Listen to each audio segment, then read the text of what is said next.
Мәжіліс каникулға кетті. Депутаттардың жұмысына көңіліңіз тола ма? Қай депутат жақсы? Негізі оңай емес жұмыстар.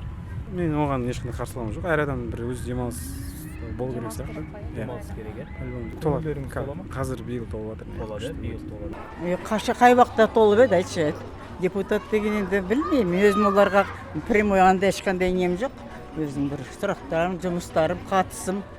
Бір депутатты в лицо я не знаю, сондықтан қандай өзгерістер бар. Жалпы негізі биыл жаңа депутаттар келді, сол жаңа депутаттар. Енді жаңа депутаттар жаңадан жұмыс істейтін шығар енді.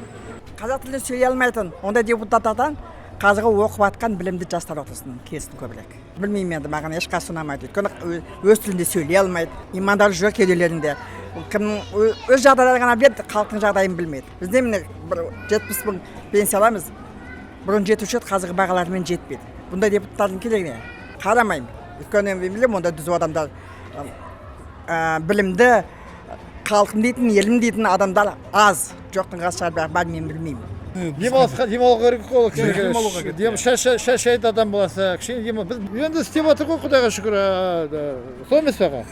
50-50, короче. 50 на 50. Енді Аллах шүкір істей берсін қазақтар, көтеріле берсін, басқа айтеміз. Вообще бас қосып, бәрі бірлік бол. Бірлік болған жер тірлік болады. Иә, бірлікте тірлік болады. Депутаттарда да бірлік болсын. Толықтай емес. Толықтай емес, неге?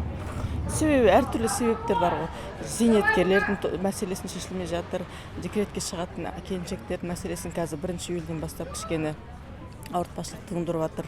Қарапайым халықтың жағдайын жасаса, мәслихатты да, депутатты да бәрімізді сыйлар едік. Мен шын айтсам, депутаттарды ешқайсысын танымаймын да, ешқайсысын мыңдай қалмаймын, бірақ общий сложность айтып отқаным. Қазіргі депутаттардың жұмыстарын біз бақылап атқанды жоқпыз. Шын айтқанда енді ел өсіп арнап оларға дауыс бергеннен кейін сол елдің көңілінен ойынан шығатындай жұмыс істесе деп ойлаймыз. Мына үй құрылыстарды, көп құрылыстар, бірақ жастардың қолы тимейді оған. Программалары не болмаса бір бала болу керек дейді. Ол бала болу үшін бұларға тұратын жер керек. Ақшалары дұрыс келмейді, какие-то условия всегда нелері дұрыс емес. Шын айтқанда мәжіліске баратын, сол билікке баратын адамдар бер, шын айтқанда менің өз пікірім өз қалтасын ғана ойлайды. Ішінде біраз кісілер бар, көңіл толатын жерлерде бар, толмайтын жерлер. Толмайтын жер өте көп. Шындықты айта алмайды ғой беттеріне. Бір шырылдап жүрген 4 депутат бар шығар. Қалғандары сол бұрынғы өзіміздің жүйеде қалған бойы сол үндемей отырған әлі отыр. Ринат Зайытовты да айтып кеткім келеді. Ринат Зайытов ағамыз да біраз мәселе қозғап жүр. Әр депутаттың бір өз салалары бар сияқты. Сол қай жақ хромайды дейді ғой, соны айтып жатыр. Вот как такового государства у нас нет. Ни депутаты, ничего, это все это ерунда. Вот в каком плане? Потому что вот улучшений никаких нету. Депутаты, да, из представителей спорта, они действительно реально что-то делают, да, тот же самый Серик Сапиев, например, я очень уважаю этого человека, потому что у меня дети с особенностью, и я знаю, что он очень помогает вообще. Даже в выборах не участвую, потому что, наверное, я не верю все-таки по большей части, скорее всего, так скажем. Я не думаю, что сейчас народ что-то решает. Мәжілістегілер өзімізде отпускта жүрсек те жұмыс тоқтап қалып жатқан жоқ. Жүріп жатыр. Сол себептен депутат та жұмыс отпускта ол да адам ғой. Осындай бір сұрақ қалды. Онша емес. Онша емес? Неге? Кейбіргі жұмыстарын етеді, кейбіргі жұмыстарын қоймайды ғой енді. Халықтың қойып жатқан талаптарын мысалы істелмейді. Орындамай жатыр ма? Иә. Сұраққа жауап бере алмаймын, өйткені не слежу за этим. Я не знаю, их работа проводится или нет. Депутаттардың жұмысы маған ұнамайды, шыны керек. Заңды түрде сайланмаған депутаттар ғой. Негізі конституциялы сайланды, бірақ бұл депутаттар негізі сайлауға көп сұрақтар бар ғой.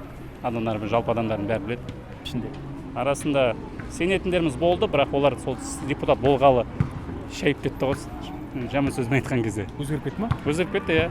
Блогерлардан көруге болады, депутаттыққа дейін бір суретте, депутат болғаннан кейін басқа сурет кетті ғой. Сразу депутаттық. Сен кетті ма? Иә. Мандат берілгелі адам өзгеріп кетеді ғой, сразу. Ол бұрыннан байқалған нәрсе ғой. Шынын айтсам толмайды. Толмайды? Иә. Неге? Айта бер. Вообще анау Дайрабай дей ма? Вообще ол кісі ұнамайды маған. Ұнамайды? Иә. Мысалы шетелдерде егер де ондай заң бұзушылықтар болса, баласы ол кешірім сұрайды халықтан. Ал ол мысалы ол кісі вообще кешірім сұрамайды да. Ал ол жүйе ауыспай тұрып ешқандай өзгеріс болады дегенге сенбеймін. Ауысып жатқанын сезінбей ма? Сезілмейді. Кішігірім өзгерістер бар, бірақ түбегейлі ауысқан ештеңесі жоқ. Жоқ, нәтижелер әлі байқалмайды ғой. Нәтижелер алда. байқаштамыз, көреміз. Сенесіз ба? Енді сенбесек болмайды. Үміт арту керек. Өйткені дауыс бердік, бардық, сайлауға бардық. Жоқ. Ұнамайды? Иә. Неге, не себепті ұнамайды? Потому что ешқандай жазылысқан жоқ. Әшін отыр барлығы. Әшейін отыр дейсіз ба? Иә. Барлығы? Ешқандай маңыз мәселені қозғалтқан жоқ. Қозғап жатқан жоқ. Иә. Еш шешім тапқан жоқ. Бірінші мәселе қандай сіздер үшін? Ал. Қазір мысалы бүкіл нәрсе қымбат. Туризмнің өзі қымбат, мысалы Қазақстан ішіндегі туризм. Бағалар мысалы магазиндегі керек нәрсе заттар, иә. Қазір өзгерістер пайда болып жатыр. Көп балалы бала жағынан, мынау декретте отқан аналарға. Өзіңіз байқап тұрсыз ба? Өзім байқап тұрған жоқпын, бірақ енді айтуынша бойынша олардың. Осы кісі шешеді, айтса шешіледі яғни. Тоқаевқа. Сол шешеді, басқа ешкім шеше алмайды оны. Депутаттардың да күші жетпейді.